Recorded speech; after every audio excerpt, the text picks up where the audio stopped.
My name's Claire. I'm from a small town in England.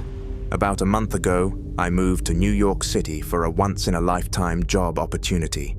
It was scary. New country, new city. Didn't know a single person. But I wanted to give myself a proper shot before turning 30. I ended up in this tiny 4th-floor studio flat in Brooklyn. No lift, no aircon, just windows that stick and a fan that sounds like it's dying. Most nights, I come home from work, microwave something sad, and scroll until I fall asleep. My window looks out across the road to another block of flats, so with this heat and everyone's windows open, you end up seeing bits of other people's lives. There's this couple over there who fight almost every day, screaming at each other. An older guy who's always on his sofa watching TV. Then a family with what sounds like 5 small kids. Total chaos. No one really talks to anyone. It's just background noise, really. Big city life, I suppose. It was a Tuesday night. I remember because work was crazy that day and I got home late. I kicked my shoes off, grabbed a drink from the fridge, and sat down on the edge of the bed. That's when I noticed him. The older guy across the road. He wasn't on the sofa like usual. He was standing at the window, just standing there, facing straight toward me. I thought maybe he was looking past me or zoning out or something. I smiled and gave a little wave, just being polite. No reaction. I sort of half laughed at myself, then pulled the curtain closed. Felt a bit awkward, honestly, but I figured maybe he didn't see me, or maybe he's just one of those grumpy types. The next night I came home after work and he was there again, just standing there like the night before, looking straight at me. I got creeped out and just pulled the curtain shut, fast. The whole thing made my skin crawl. I picked up my phone and called my best friend back home.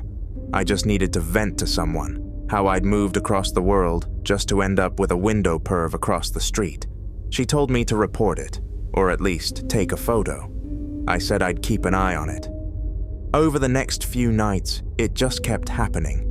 At this point, I was keeping the curtain shut most of the time, but every evening when I got home, I'd peek through, and he'd still be there, just standing at the window, still watching me. I started wondering what I'd done to make him fixate on me like that. Maybe he'd seen me getting changed, or maybe he'd just clocked I was living alone and got some weird idea. I don't know. But it started getting worse. His posture began to look wrong. The first thing I noticed was his head, tilted ever so slightly, but not in a normal way.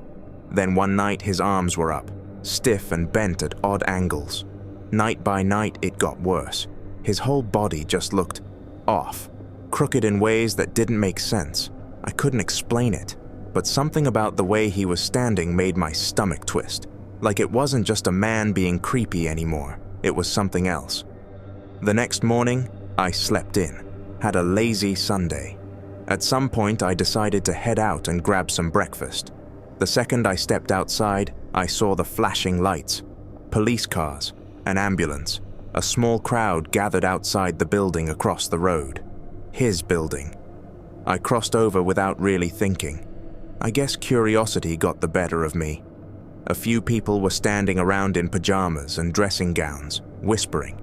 I overheard someone say an old man on the 4th floor had been found dead, that he'd been there for days. They'd only noticed because of the smell coming through the vents, and apparently he'd been hanging there, right by the window. It hit me like a wave. Everything just slowed down. This whole time, he wasn't watching me. I was the one watching him rot.